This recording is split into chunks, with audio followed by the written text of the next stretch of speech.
ನಮಸ್ಕಾರ. ಇಂದಿರಾಲೋಕ ಯೂಟ್ಯೂಬ್ ಚಾನಲ್ಗೆ ಸ್ವಾಗತ ಸುಸ್ವಾಗತ. ದೊಡ್ಡವರು ಒಂದು ಮಾತು ಹೇಳಿದ್ದಾರೆ, ಮನೆ ಕಟ್ಟಿ ನೋಡಿ ಮದುವೆ ಮಾಡಿ ನೋಡಿ ಅಂತ. ಯಾವುದೇ ದೊಡ್ಡವರು ಮಾತು ಹೇಳಿದರೂ ಕೂಡ ಅದನ್ನು ಅನುಭವದ ಮಾತೆ, ಅವರು ಅನುಭವದ ಮೂಲಕನೇ ಆ ಮಾತು ಹೇಳಿರ್ತಾರೆ ಅನ್ನೋದು ಸತ್ಯ. ಹಾಗೆ ಲಕ್ಷಾಂತರ ರೂಪಾಯಿ ಕೋಟ್ಯಾಂತರ ರೂಪಾಯಿ ಖರ್ಚು ಮಾಡಿ ಮನೆ ಕಟ್ಟಿರ್ತೀವಿ. ಒಂದು ಸಣ್ಣ ರಿಪೇರಿಗೆ ಇಷ್ಟು ಧೂಳಾಗುತ್ತೆ, ಇಷ್ಟು ಕ್ಲೀನಿಂಗ್ ಆಗುತ್ತೆ, ಇಷ್ಟು ಕಷ್ಟ ಆಗುತ್ತೆ ಅಂತ ನನಗೆ ನಿಜವಾಗ್ಲೂ ಗೊತ್ತಾಗಲಿಲ್ಲ. ಏನಿಲ್ಲ, ಒಂದು ಸಿಂಕ್ ಅಷ್ಟೇ ಅಲ್ವಾ ಚೇಂಜ್ ಮಾಡೋದು, ಒಂದು ನಲ್ಲಿ ಅಷ್ಟೇ ಅಲ್ವಾ ಚೇಂಜ್ ಮಾಡೋದು, ಇಷ್ಟು ಕೆಲಸ ಆಗಲ್ಲ, ಇಷ್ಟು ಧೂಳಾಗಲ್ಲ ಅನ್ನೋದು ನಾನು ಅಂದ್ಕೊಂಡಿದ್ದೆ. ಬಟ್ ಇಡೀ ದಿನ ರಾತ್ರಿ 1 ಗಂಟೆವರೆಗೂ ಕ್ಲೀನ್ ಮಾಡೋಷ್ಟು ಕೆಲಸ ಹಿಡೀತು ಒಂದು ಸಿಂಕ್ ರಿಮೂವ್ ಮಾಡಿದ್ದಕ್ಕೆ. ಆದರೂ ಏನು ಮಾಡೋಕ್ಕಾಗಲಿಲ್ಲ ಅಂತ ಹೇಳಿ ಕ್ಲೀನ್ ಮಾಡಿದ್ದಾಯಿತು. ನಿಜವಾಗ್ಲೂ ಸಾಕಾಯಿತು ರಾತ್ರಿ 1 ಗಂಟೆ. ಇನ್ನು ಈ ಬಾತ್ರೂಮ್ಗಳಲ್ಲಿ ಈ ಗೀಝರ್ಗಳದೊಂದು, ನಲ್ಲಿಗಳದೊಂದು.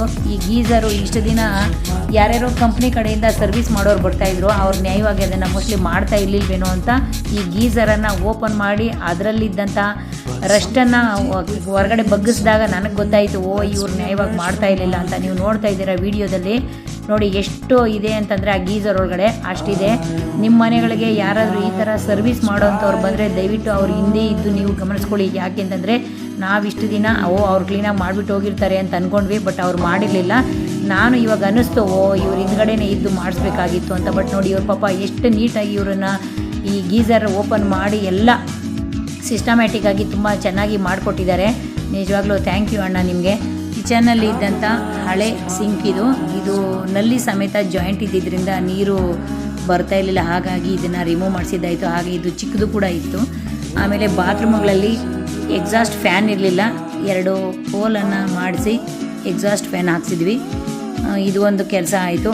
ಹಾಗೆ ಮನೆಯೆಲ್ಲ ಕ್ಲೀನ್ ಮಾಡಿ ನಾವು ರೆಸ್ಟ್ ಮಾಡೋಷ್ಟೊತ್ತಿಗೆ ರಾತ್ರಿ 1 ಗಂಟೆ ಆಯಿತು. ಅಜ್ಜಿ ತಾತ ಬಾಳಿ ಬದುಕಿದಂಥ ಮನೆಗಳು, ಅವು ಹೆಂಚಿನ ಮನೆಗಳು ಇವಾಗಲೂ ಇದ್ದಾವೆ. ಹಳ್ಳಿಗಳಿಗೆ ಹೋದರೆ ಆಗ ನೋಡಿ ಆ ಮನೆಗಳಿಗೆ ಒಂದಷ್ಟು ಸುಣ್ಣ ಬಳ್ದ್ಬಿಟ್ಟು ಒಂದಷ್ಟು ಸಗಣಿ ಹಾಕಿ ಸಾರಿಸ್ಬಿಟ್ಟು ಒಂದು ರಂಗೋಲಿ ಹಾಕ್ಬಿಟ್ರೆ ಎಷ್ಟು ಲುಕ್ಕಾಗಿರುತ್ತೆ ಮನೆ ಮುಂದೆ.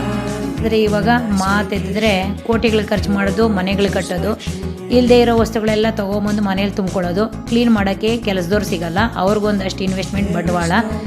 ಏನು ಮಾಡೋದು, ಎಲ್ಲ ಬರೀ ಸಂಪಾದನೆ, ಎಲ್ಲ ಖರ್ಚು. ಹಾಗಾಗಿ ನನಗೆ ನಿಜವಾಗ್ಲೂ ಇದು ಅನುಭವಕ್ಕೆ ಬಂದಿರೋವಂಥದ್ದು. ಈ ಥರ ಅನುಭವ ಎಷ್ಟೋ ಮನೆಗಳಲ್ಲಿ ಎಷ್ಟೋ ತಾಯಂದ್ರಿಗೆ ಬಂದಿರುತ್ತೆ ಈ ಅನುಭವ. ಹಾಗಾಗಿ ನಿಮಗೆ ಯಾವ ಥರ ಅನುಭವ ಆಯಿತು ಅಂತ ಕಮೆಂಟ್ ಮೂಲಕ ಕಮೆಂಟ್ ಮಾಡಿ. ವಿಡಿಯೋ ನೋಡೋವಂಥವ್ರಿಗೆ ಥ್ಯಾಂಕ್ ಯು. ವಿಡಿಯೋ ನೋಡಿ ಸಪೋರ್ಟ್ ಮಾಡಿ, ಲೈಕ್ ಮಾಡಿ, ಕಮೆಂಟ್ ಮಾಡಿ, ಶೇರ್ ಮಾಡಿ. ಹಾಗೆ ವಿಡಿಯೋ ನೋಡಿದ ನಂತರ ಕೆಳಗಡೆ ಹೈಪ್ಸ್ ಅಂತ ಇರುತ್ತೆ, ದಯವಿಟ್ಟು ಆ ಹೈಪ್ ಪಾಯಿಂಟನ್ನು ಆ್ಯಡ್ ಮಾಡಿ. ಮುಂದಿನ ವಿಡಿಯೋದಲ್ಲಿ ಸಿಗ್ತೀನಿ. Thank you. Bye see you.